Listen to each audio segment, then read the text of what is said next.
레위기 4장 1에서 35절 말씀입니다. 4장.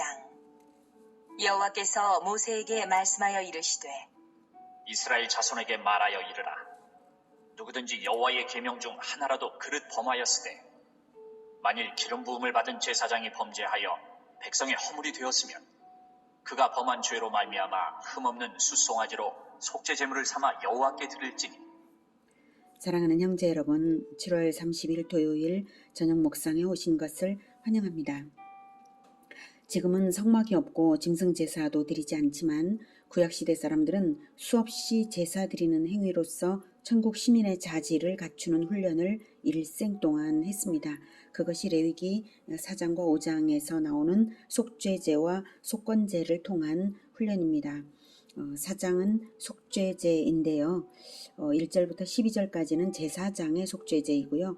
13절부터는 이스라엘 전체 공동체의 속죄제, 그 다음 족장, 평민 이렇게 구분되어서 제물과 방법의 차이가 있는데요. 먼저는 제사장의 속죄제를 보겠습니다.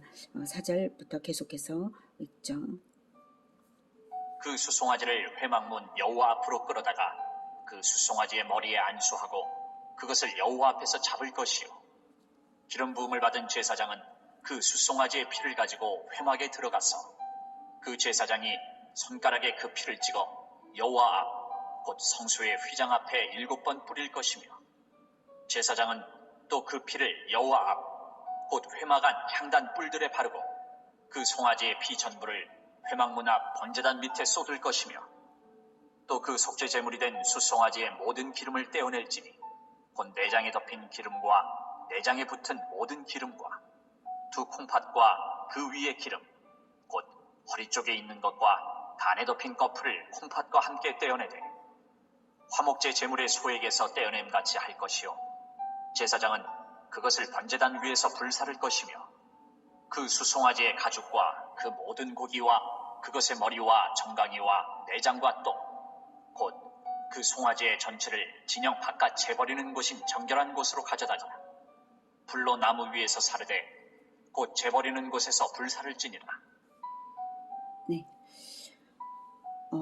레위기 1, 2, 3장에서는 번제, 소제, 화목제였죠. 거기에서는 누구든지 여호와께 예물을 드리려거든이라고 하여서 자원하여 드리는 것이고 자원하지 않으면 안 드려도 되는 제사들이 바로 번제, 소제, 화목제였습니다. 개인적으로 번제를 꼭 드려라 이게 없었어요. 소제, 화목제 마찬가지입니다. 자원해서 드리는 것들입니다. 그런데 레위기 4, 5장의 속죄제, 속건제는 계명 중 하나라도 범하여서 계명 중 하나라도 2절에 계명 중 하나라도 그릇 범하였으되 이럴 때입니다. 계명 중 하나라도 범하였으면 드려야 한다는 의무제입니다. 모든 제사에서 동일한 점은 흠없는 제물의 피를 흘린다는 점입니다. 피 흘림이 없은즉 사함이 없느니라 하신 말씀대로 죄의 대가는 피로서만 갚아지는 것입니다. 죄의 값은 죽음이고 생명을 얻으려면 생명으로 대가를 치러야만 하는 것이죠. 하나님이 받으시는 제사를 드리는 것 자체가 살아있다는 증거입니다.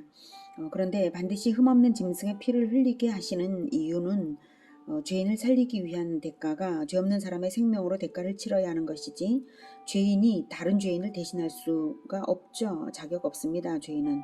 그래서 반드시 죄 없는 사람이 죄인 대신 죽어야만 그 대속의 공로로 생명을 얻어 구원받는 것입니다. 나 대신 죽어주신 그 죄 없는 사람이 바로 하나님의 아들 예수 그리스도이십니다.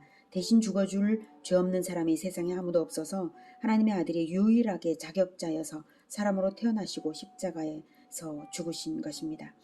구약시대의 흠없는 짐승 제사는 죄 없으신 그리스도의 죽음을 기념하는 점에서 우리의 예배와 동일합니다.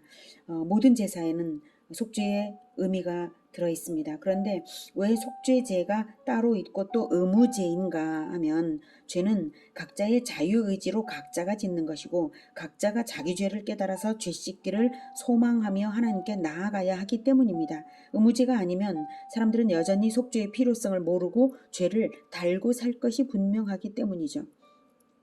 그래서 속죄제는 죄를 지을 때마다 건별로 드려야 하는 의무제입니다. 그러니 죄가 많으면 목축업을 크게 해야 하겠죠.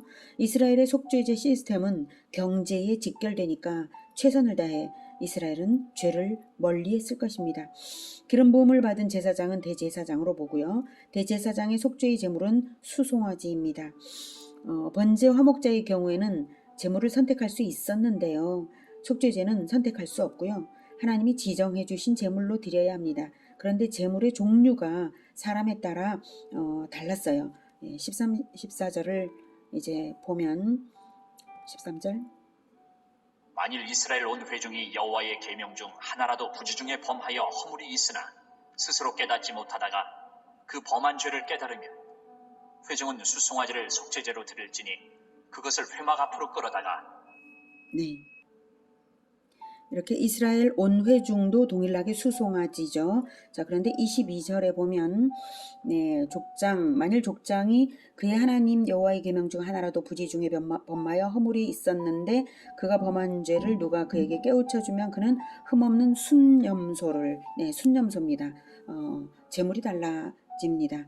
이렇게 제사장은 수송아지, 이스라엘 공동체도 수송아지, 족장은 수염소, 그 다음에 평민은 또 달라져요. 자, 만일 평민 27, 28절에 보면 28절에 암염소입니다. 암염소. 이렇게 달라지는 것입니다. 암염소나 또는 이제 어린 암양 이렇게 나옵니다. 자, 이렇게 죄의 종류에 따라 다른 것이 아니라 사람의 사회적 비중에 따라 달랐습니다. 왜 그런 것 같습니까? 죄는 작은 죄든 큰 죄든 생명으로 갚아야 한다는 점에서 같고요. 죄의 영향력은 사람의 사회적 비중에 따라 사회적 영향력이 다르기 때문입니다. 죄의 비중은 생명으로 갚아야 된다는 점에서 모든 죄가 같습니다. 그런데 죄의 영향력은 사람의 사회적 비중에 따라 다른 거예요. 사회적 영향력이. 그래서 이스라엘 전체를 영적으로 지도하는 제사장의 죄는 작은 죄일지라도 이스라엘 전체에게 악영향을 끼치는 것이기 때문에 제물도 비중 있는 제물을 드리는 것입니다. 그리고 대제사장과 이스라엘 온 회중의 죄는 동일하게 수송아지인 것으로 보아서 알 수 있는 것은 지도자는 영적 비중이 그 지도력이 영향이 미치는 공동체 전체에 맞먹는 비중이라는 것입니다. 기름 부음이 나중에는 왕과 선지자에게로 확장되었기 때문에 왕의 죄 역시 백성 전체의 죄와 맞먹겠죠. 왕이 죄를 지으면 그 죄를 속죄하기까지는 백성 전체가 축복을 받지 못합니다. 그 사례들이 이스라엘 역사 내내 모든 왕들에게 있었습니다. 왕이 잘못했는데 외적으로부터 침략을 당해가지고 백성 전체가 곤욕을 치러요.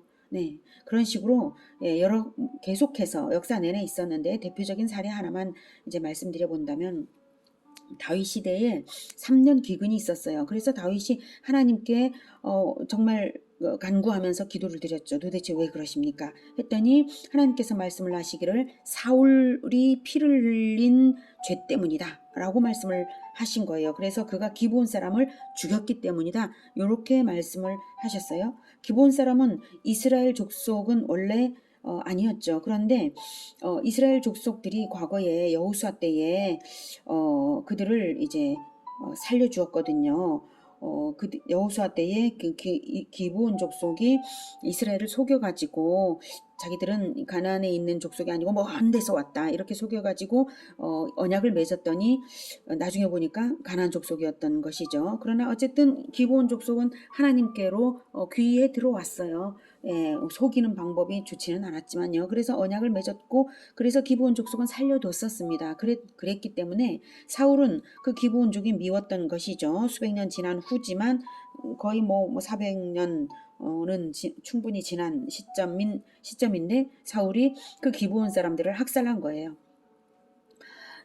유다 지파를 위하는 열심 때문에 유다 지파를 위하는 열심 때문에 그랬어요. 잘못된 열심이죠. 자, 그렇게 해서 그것 때문에 이제 기브온 족속의 원한을 풀어주시는 거예요. 하나님께서. 그래서 이스라엘 전체가 3년이나 기근이었다는 거죠. 그러니까 사울 왕 한 사람의 죄 때문에 이스라엘 전체가 그렇게 되었습니다. 그러니까 그것을 다윗대로 풀어라 이런 뜻이었죠. 그래서 다윗 시대에 와서야 이렇게 하나님께서 그러신 것은 사울 시대에 그래봤자 그 해결이 안 될 테니까요. 사울 자체가 하나님께 계속 범죄하고 있었잖아요. 그래서 왕이 바뀌니까 다윗 시대에 와서는 이제 그걸 해결할 수 있을 만하니까 그제야 하나님께서 3년 기근을 주셔가면서까지라도 이 문제를 해결해 주시는 거예요. 그러자 이제 다윗이 하나님의 말씀을 알아듣고 기본 사람들을 불러서 물어봅니다. 너희들을 위하여 내가 어떻게 하랴? 어떻게 속죄하여야 너희가 여호와의 기업을 위하여 복을 빌겠느냐? 이렇게 물어봐요. 그러자 기본 사람들이 말을 하기를 사울과 사울 집 가문과 기본족 사이의 문제는 은금에 있지 않다. 은금으로 우리를 달랠 생각하지 마라. 우리는 은금으로 이제 그것이 해결되지 않는다. 이렇게 말을 한 거죠. 그러면서 이스라엘 가운데서 사람을 죽이는 문제도 우리에게 있지 않습니다. 이렇게 얘기를 합니다. 그러니까 우리는 사울 집안 사람을 죽여야 되겠습니다. 이 뜻이죠. 그런데 우리에게는 그 권한이 없습니다. 그러나 우리는 돈으로 그 문제를 처리를 할 마음이 없습니다. 이렇게 얘기를 한 거죠. 반드시 사울 가문에 사람을 죽여가지고 이 문제가 자기네들의 원한이 풀려야 되겠습니다. 이렇게 말을 한 거예요. 그러자 왕이 너희가 말하는 대로 하겠다. 라고 했더니 기본족이 우리를 학살하였고 또 우리를 멸하려고 한 학살도 하였고 또 우리를 멸하려고 한 그 사람의 자손들이 남아있으면 자기네들에게 계속 위해가 되잖아요. 그래서 그 자손 7을 우리에게 내주소서 이렇게 합니다. 그렇게 해서 목매어 달겠습니다. 여호와 앞에서 목매어 달겠습니다. 여호와 앞에서 하나님께서 허락을 하실 것이니 우리가 목매어 달겠습니다. 이렇게 하는 거예요. 예, 정당한 거 아닙니까? 이거예요. 그래서 그렇게 말을 하니까 다윗 왕이 내어주리라 해가지고 사울의 그 후손을 내어줍니다. 예, 그렇게 해가지고 그들이 죽고 난 다음에 어떻게 되었냐면 비가 오기 시작을 했어요. 네. 하늘에서 비가 그 시체에 쏟아지기까지 그 아야의 딸 리스바가 계속해서 그 장례를 치르지 못하고 바위 위에서 앉아서 계속 그 시체를 지키면서 기도를 했을 거 아니겠습니까? 제발 비 좀 쏟아지게 해달라고, 장례를 치러야 한다고 이러지 않았겠습니까? 그런 일이 있었어요. 네. 자, 이렇게 지도자의 죄는 반드시 그 공동체에 영향을 끼치게 되어 있습니다. 그래서 여러분이 혹시 저에 대해 거룩한 감시를 해주시는 것도 필요한 일이죠. 저는 죄를 안 짓기로 합니다만 혹시 모를 일 아닙니까? 혹 발견되면 저에게만 직접 알려주시면 제가 금식하며 회개하고 죄를 버리겠습니다. 지도자의 죄가 공동체에 영향을 주기 때문에 저에게 속한 교회 공동체이신 여러분은 그럴 권리가 있으십니다. 속죄제 의식의 순서에도 사람에 따라 차이가 있습니다. 우선 수송아지를 제물로 하는 두 경우가 제사장의 경우와 이스라엘 온회중의 경우가 방법에서도 똑같은데요. 예, 그 순서는 이렇습니다. 네, 그 속죄제의 절차는 첫 번째 안수, 두 번째 도살, 세 번째 성소 휘장 앞에 7번 피 뿌림, 넷째 향단 뿔에 피 바름, 다섯째 번제단 밑에 피 쏟음, 여섯 번째 기름과 콩팥을 번제단에서 불사름, 일곱 번째 나머지 전체를, 이때는 가죽까지 다 포함입니다. 나머지 전체를 진영 밖 재버리는 곳에서 소각하라 라는 것입니다. 예. 두 경우가 똑같은데 다만 이스라엘 전체가 안수할 수 없으니까 12지파의 대표인 이스라엘 온회중이 죄를 지었을 때는 12지파의 대표인 12장로들이 안수를 합니다. 예, 맨 처음에 제사장이 죄를 범했을 때는 제사장 혼자서 이 헌제자 본인이 안수하지만 이스라엘 온회중은 대표들이 합니다. 예, 확인하죠. 15절부터. 회중의 장로들이 여호와 앞에서 그 수송아지 머리에 안수하고 그것을 여호와 앞에서 잡을 것이요, 기름 부음을 받은 제사장은 그 수송아지의 피를 가지고 회막에 들어가서 그 제사장이 손가락으로 그 피를 찍어 여호와 앞 휘장 앞에 7번 뿌릴 것이며, 또 그 피로 회막 안 여호와 앞에 있는 제단 뿔들에 바르고 그 피 전부는 회막 문 앞 번제단 밑에 쏟을 것이며, 그것의 기름은 다 떼어 제단 위에서 불사르되 그 송아지를 속죄제의 수송아지에게 한 것 같이 할지며, 제사장이 그것으로 회중을 위하여 속죄한즉 그들이 사함을 받으리라. 예, 이 속죄제 절차의 의미가 무엇인가 하면 먼저 안수는 연합을 의미합니다. 동일시를 의미합니다. 전가하는 거죠. 그러니까 죄의 고백 이런 걸 의미합니다. 그래서 죄인과 재물이 똑같다 이렇게 연합하고 동일시 되는데, 그래서 죄가 바로 재물에게 전가가 되는 것이죠. 이때 죄를 고백합니다. 안수를 하면서요. 그 다음 도살은 죄가 그리스도를 죽게 한다는 것을 의미합니다. 재물은 그리스도를 대신 죽는 자, 죄 없는 그리스도를 의미하죠. 성소 휘장 앞에 7번 핏뿌림은 죄는 지성소를 더럽힌다는 의미입니다. 성소 휘장 앞이라는 것은 지성소까지 들어가지는 않지만 지성소를 향하여 7번 피 뿌리는 것입니다. 지성소를 더럽혔다 이 뜻이에요. 그래서 피로 거룩하게 하는 겁니다. 향단 뿔에 피를 바르는 것은 죄는 기도의 권능을 무너뜨립니다. 그래서 뿔은 권능이죠. 근데 죄가 기도의 권능을 무너뜨려서 죄를 지은 사람의 기도는 하나님께서 듣지 않으시는 것입니다. 그 다음 번제단 밑에 피 쏟음은 죄는 그리스도의 완전한 헌신을 유발한 것입니다. 다음에 기름과 콩팥을 번제단에서 불사름은 죄는 그리스도의 평강을 희생하게 했다는 뜻입니다. 나머지 전체를 진영박 재버리는 곳에서 소각한 것은 아무것도 쓸모가 없이 다 소각이 되어야 하는 것이죠. 죄는 완전한 낭비를 초래한다라는 뜻입니다. 속죄제니까 피에 관한 의식이 아주 강조되어 있죠. 번제, 소제, 화목제에서는 향기로운 냄새를 피워 올리는 것에 초점이 있었는데요. 속죄제는 피를 뿌리고 바르고 쏟는 것을 아주 강조합니다. 속죄는 피 흘림이 없이는 결코 되지 않는다는 것입니다. 특이한 것은 사람의 죄를 속죄하는데 사람에게 피를 뿌리지 않고 하나님의 지성소를 향하여 그 휘장 앞에 뿌린다는 것입니다. 죄는 사람이 지었는데 지성소를 깨끗하게 한다는 것입니다. 무슨 뜻이냐면 사람의 죄가 하나님의 지성소를 더럽힌다는 것입니다. 왜 그럴까요? 그것은 하나님과 인간이 언약관계로 묶여있기 때문입니다. 하나님은 우리와 언약관계로 완전한 결속이 되어 있습니다. 하나님이 눈에 안 보인다고 해서 멀리 계신 것이 아니고 하늘 지성소가 눈에 안 보인다고 해서 하늘 끝에 있는 것이 아니라 바로 내 마음이 하나님의 보좌가 있는 지성소이고 내 영혼이 하나님이 좌정하시는 보좌인 줄을 아시기 바랍니다. 그래서 내가 마음으로 악한 것을 생각만 해도 하나님을 욕되게 하는 것입니다. 물론 지성소를 향해서 피 뿌린다고 하나님이 더러워졌다는 것은 아니에요. 하나님은 더러워지실 수 없는 분이시죠. 그런데 우리의 영혼을 더럽게 했다 이것입니다. 즉 성소는 우리의 영혼을 상징하는 장소입니다. 우리의 영혼에 하나님께서 영혼 깊은 곳에 하나님께서 임재하시지 않습니까? 그래서 우리의 영혼이 악한 것을 생각만 해도 하나님을 욕되게 하는 것입니다. 그러니 여러분 영혼 관리를 하십시오. 죄가 저질러지면 하나님 앞에 실토하며 죄를 고백하십시오. 아니 나쁜 생각이 들어온 순간에 즉각 예수 이름으로 쫓아내십시오. 생각지 못하게 나쁜 것을 본 순간에 내 눈에 보혈을 바르십시오. 원치 않게 나쁜 말을 들은 순간에 내 귀에 보혈을 바르십시오. 내 입에서 불쑥 나쁜 말이 나온 순간에 예수 이름으로 속죄하십시오. 1시간 후가 아니라 즉시, 몰아서가 아니라 매번 건건히 속죄하십시오. 그리고 순간순간 나를 침범하려고 드는 마귀를 예수 이름으로 쫓아내십시오. 잠언 28장 13절에서는 자기의 죄를 숨기는 자는 형통하지 못하나 죄를 자복하고 버리는 자는 불쌍히 여김을 받으리라 라고 말씀하셨습니다. 야고보서 4장 7절에서는 그런즉 너희는 하나님께 복종할지어다 마귀를 대적하라 그리하면 너희를 피하리라. 마귀를 대적하십시오. 나에게 나쁜 생각을 주는 원수 마귀는 예수 이름으로 떠나라 라고 명령해주고 다시는 그런 생각이 들어오지 못하게 차단해 주십시오. 그러면 차단됩니다.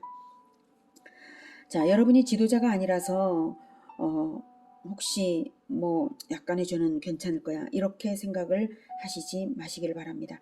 사람은 언젠가는 거의 모두가 지도자가 됩니다. 결혼을 하면 한 가정의 지도자가 되는 것 아닌가요? 한 가정은 한 가문이고 한 민족이고 한 공동체이고 그렇습니다. 한 나라입니다. 여러분은 가정 목회자로 부르심을 받았습니다. 모든 그리스도인들은 왕같은 제사장으로 부르심을 받았습니다. 그러니 철저한 책임감으로 영혼 관리하시기를 권해드립니다. 22절 그는 그 수송아지를 진영 밖으로 가져다가 첫 번 수송아지를 사름같이 불사를 찌니 이는 회중의 속죄제니라. 만일 족장이 그의 하나님 여호와의 계명 중 하나라도 부지 중에 범하여 허물이 있었는데 그가 범한 죄를 누가 그에게 깨우쳐 주면 그는 흠없는 순염소를 예물로 가져다가 그 순염소의 머리에 안수하고 여호와 번제물을 잡는 곳에서 잡을지니 이는 속죄제라. 제사장은 그 속죄제물의 피를 손가락에 찍어 번제단 뿔들에 바르고 그 피는 번제단 밑에 쏟고 그 모든 기름은 화목제 제물의 기름같이 제단 위에서 불사를 지니 이같이 제사장이 그 범한 죄에 대하여 그를 위하여 속죄한즉 그가 사함을 얻으리라. 네. 22절에 보면 부지 중에 범하여서 깨우쳐 주면 네. 속죄제는 깨우쳤을 때에 드리는 것입니다. 당연한 것이죠. 죄의식이 없으면 속죄제를 드릴 이유를 모르니까요. 그래서 부지 중에 범한 죄였는데 본인이 죄인인 것을 알게 되어 속죄하고자 할 때 본인이 드리는 것입니다. 죄가 있는 한 의무적으로 해야 하지만 강제적인 것은 아닌 것이죠. 그렇다면 죄의식을 감추어서 스스로 속이고 속죄하지 않으면 어떻게 될까요? 네, 죄 때문에 뼈가 상하고 신음을 하게 됩니다. 시편 32편 3에서 5절. 내가 입을 열지 아니할 때에 종일 신음함으로 내 뼈가 쇠하였도다. 주의 손이 주야로 나를 누르시오니 내 진액이 빠져서 여름 가뭄에 마름같이 되었나이다. 내가 이르기를 내 허물을 여호와께 자복하리라 하고 주께 내 죄를 아뢰고 내 죄악을 숨기지 아니하였더니 곧 주께서 내 죄악을 사하셨나이다.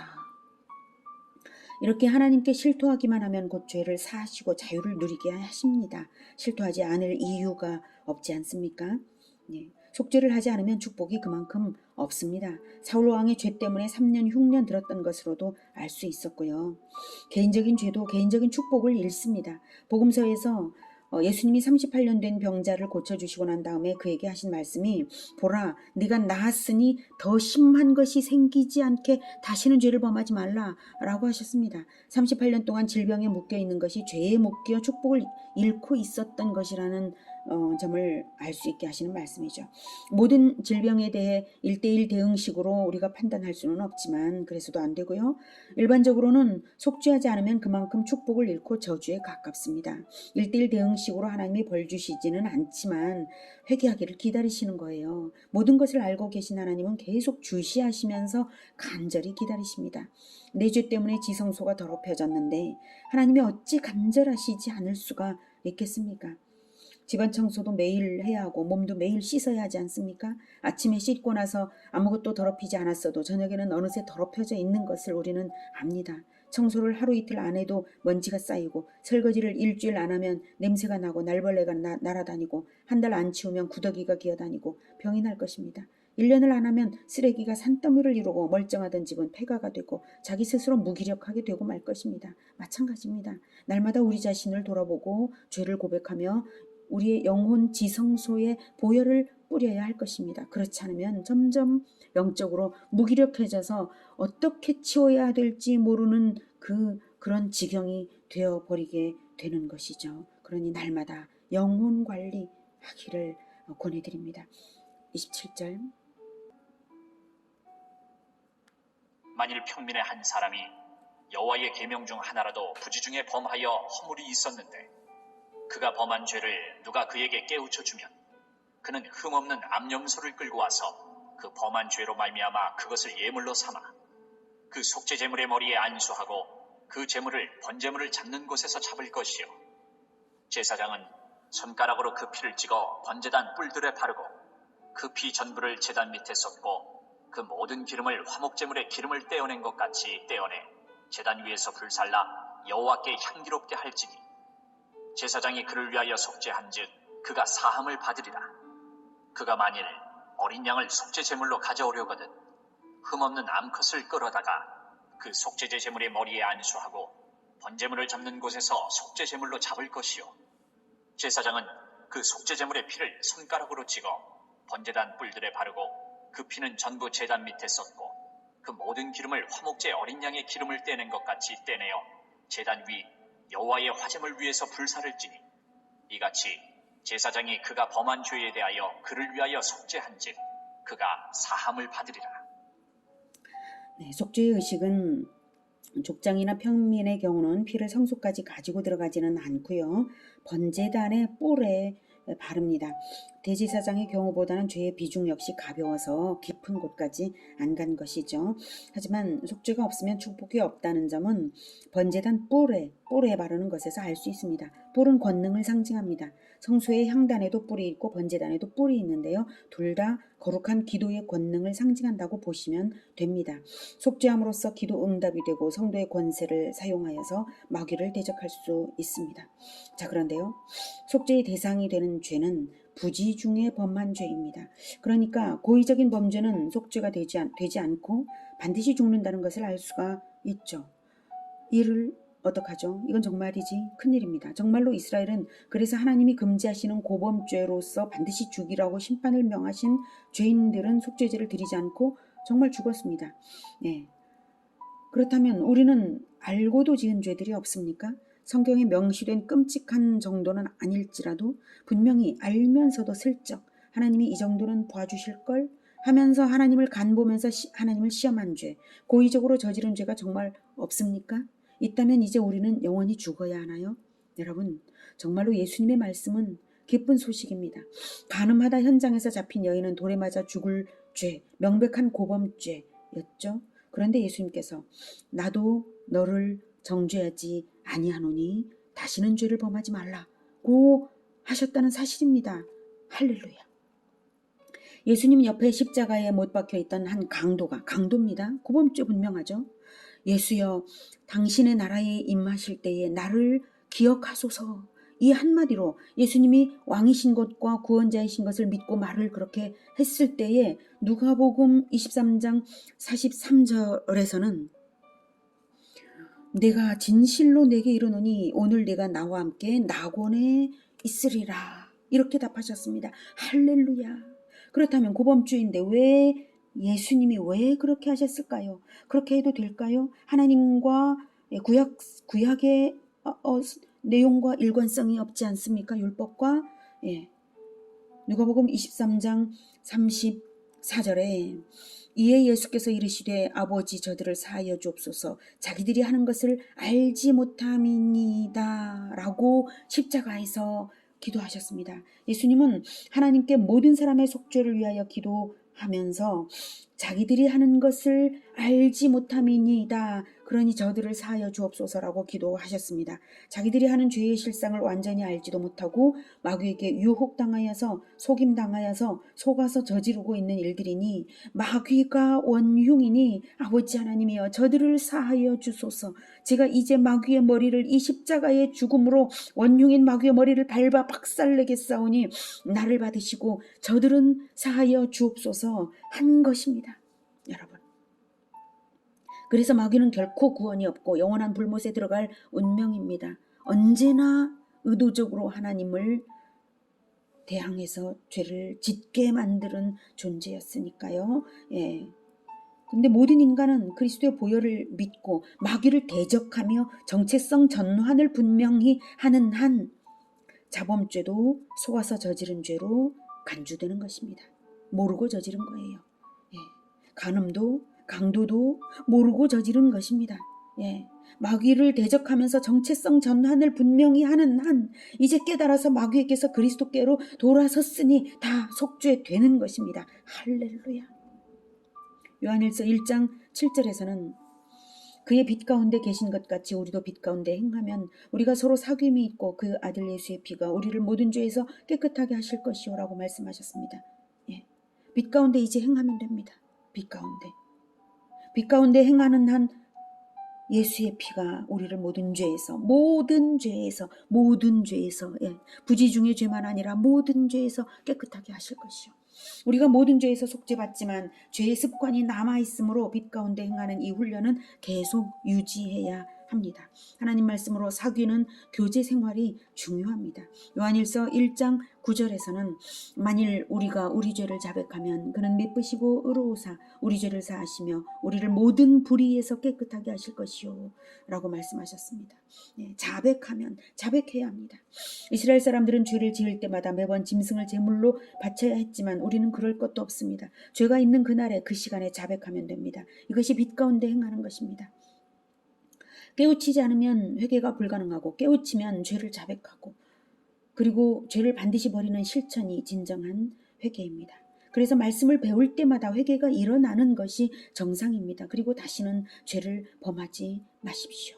실천적인 회개로서 축복을 잃지 않고 빛 가운데 거하시기를 축복합니다. 기도하겠습니다. 하나님, 우리가 모르고 지은 죄들이 많이 있습니다. 또 알고 지은 죄들도 있습니다. 하나님을 속인 것을 용서하여 주시옵소서. 우리가 날마다 우리를 살피면서 죄를 하나님께 고백하며 늘 보혈로 뿌림을 받아 정결하게 될 수 있도록 주님 우리를 늘 빛 가운데 비춰주시고 이끌어 주시옵소서. 우리를 위하여 피 흘려 주신 예수 그리스도 이름으로 기도드립니다. 아멘. 이어지는 시간은 개인 기도 시간입니다.